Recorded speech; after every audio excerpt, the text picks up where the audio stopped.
Sri Sri Ravi Shankar, a global humanitarian and spiritual leader and founder of The Art of Living. Dzień dobry. Dzień dobry. Dzień dobry in Warsaw. The Art of Living turns 40 this year. Could you give us a short introduction to how it all started? You know, I was teaching yoga meditation even in my teenage. But well, in 1982, 81, 82, I felt that there is something more I had to do. Not just meditation, yoga is not enough, but there must be some transformative experience that people should have. You know, something that can bring transformation in one's life. Then I took a 10-day silence. At the end of that, I started teaching what today is known world as Sudarshan Kriya. And these exercises combined with few wisdom points made a huge impact in society. So it all started in the beginning just word of mouth. You know, people liked it and they sent their friends, and it just went on like that. And then I thought, when this is so useful for people in all walks of life, I cannot limit it to India alone. It should be shared with the whole world. And then people from all over the world started sharing it and experiencing it. And I created lots of teachers. Today we have more than 30,000 teachers around the world. And they all are helping people. And combined with this, we are also taking up all the service projects, social service activity. My goal is to make people realize, look, this is a short period we are on the planet Earth. Our garments have more shelf life than our body. So we must take care of our body, we must take care of our environment, and we must be happy. We have to take care of our mind. This is something very important, that we tend to ignore our mind. You know, so we get so stressed, and we reel in violence in society. And here is something which can help you to come over these tendencies. And Gurudev, it's not easy to be happy for my people, for Ukrainians. And I know that the Art of Living did and does a lot for Ukrainians, for Ukrainian refugees here in Poland and all over the Europe and all over Europe and all over the world. And on behalf of Ukrainians, I can really say that we appreciate it. As I understood, you came here. This was one of the reasons why you came here to Poland, to support the members of different members of the Art of Living, and to underline this help to Ukrainians and to meet Ukrainians also here. But as well as I know, the other reason probably of your visit here is some hope or intention to mediate in negotiations between Ukraine and Russia, between Zelensky and probably Putin. And of course, you'd be happy, everybody will be happy to solve this situation, to solve this tragedy. That's why I would like to ask you a question about the ways of this solution, about the possibility of, even about the possibility of negotiations, because after Bucha, after Borodyanka, Mariupol, still, which is still in a terrible tragedy, Ukrainians, most of the Ukrainian population, Ukrainian society, do not believe in possibility of negotiations, and Ukrainians think that they have nothing in common with Russians who raped, who murdered, who who plundered Ukraine and Ukrainian people. How would you comment this? How would you, in what area you see the possibility of compromise, probably? And asking you about that, I would, I would like to ask you, I would like to quote here a prominent Israeli Prime Minister, Kiev-born Israeli Prime Minister Golda Meir. She said about Israeli situation, we want to live, our neighbors want us to see that, and there is a small room for compromise.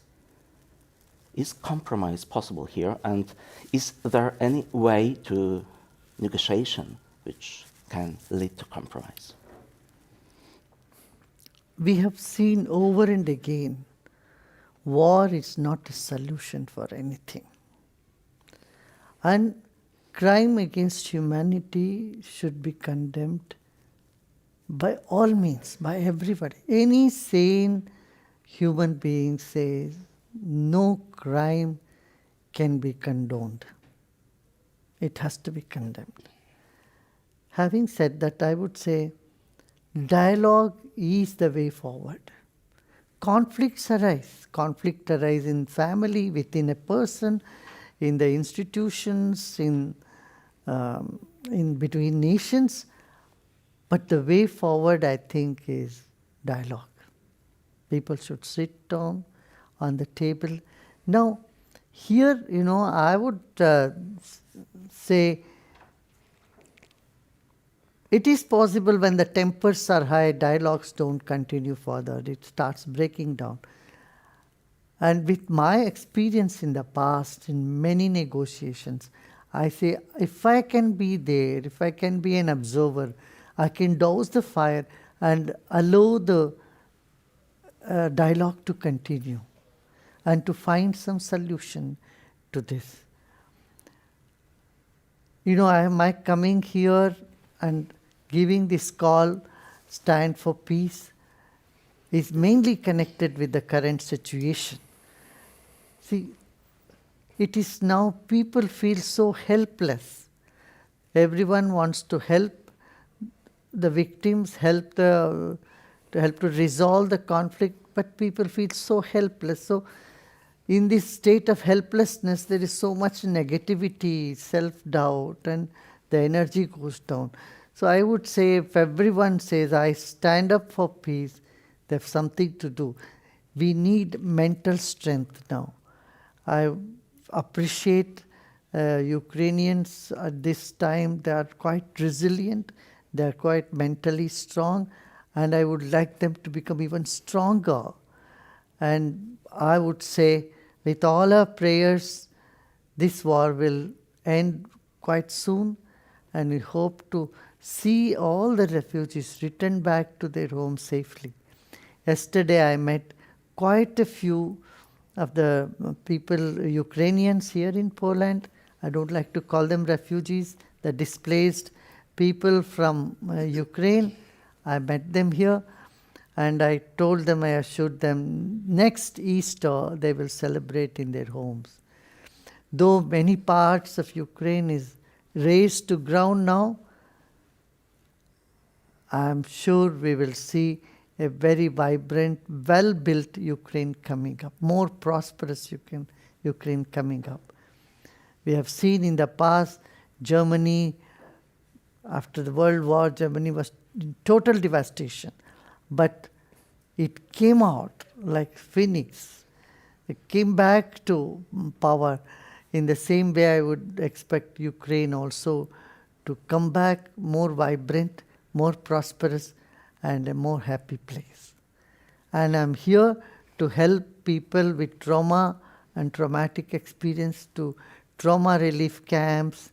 We do many programs for displaced people to get back to themselves and to become mentally, emotionally strong.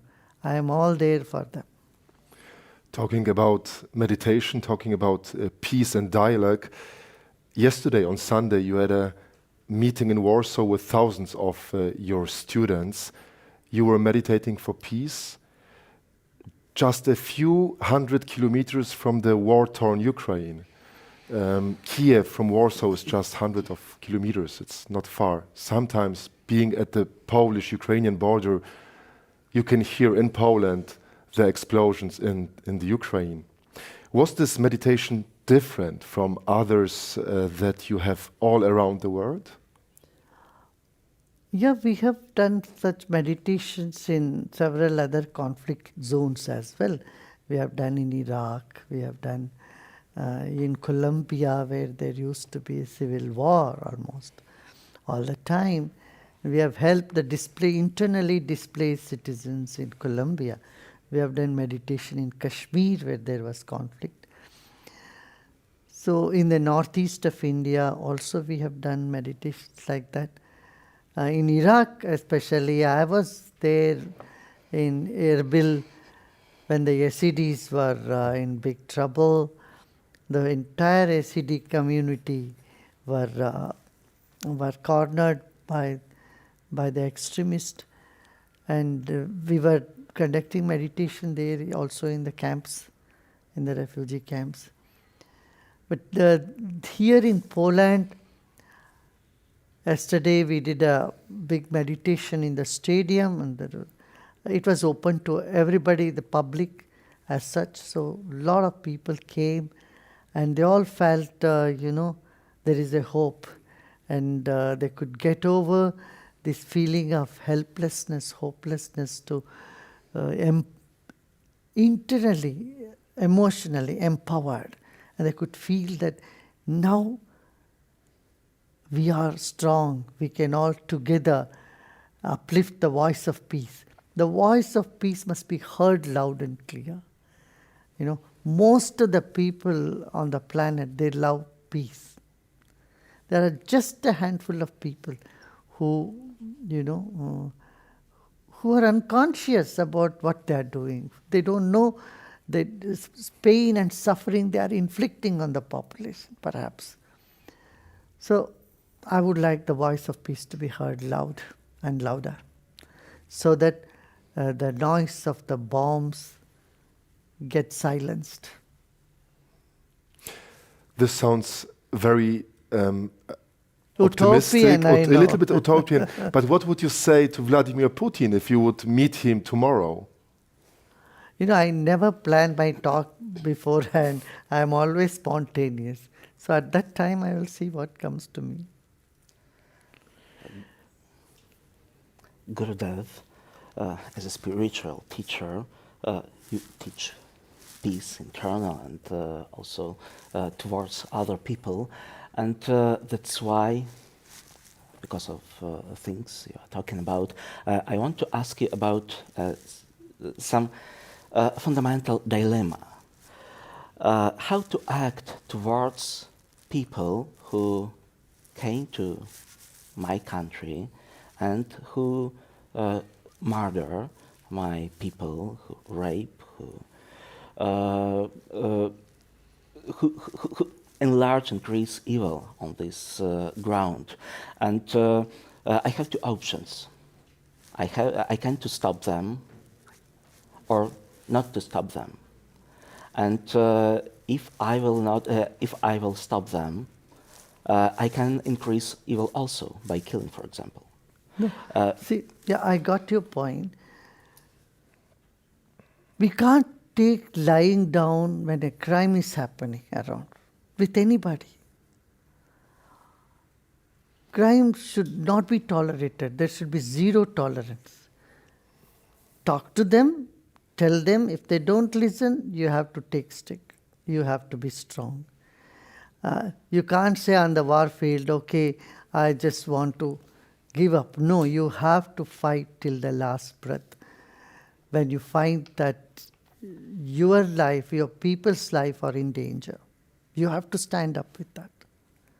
Now, I want to tell you, not everybody is bad. See, there are Russians who are living in East Europe, in all these European countries for 15 years, 20 years. No, we can't label them all as bad. And we have prejudice. There are many people here who have good friends. They have been living for 15 years, 20 years. Suddenly, they feel they have been isolated. Nobody wants to talk to them. People feel sort of hatred towards them. Yesterday in the meeting, I also emphasized, let's not hate everybody. Let's not start putting everybody in the same basket. We should not hate the people. At the same time, we should know people world over, including in Russia, they have compassion. They stand for peace. So we must not think that everybody is doing crime. There are people doing crime which we should not tolerate. We should stand up against crime, against violence.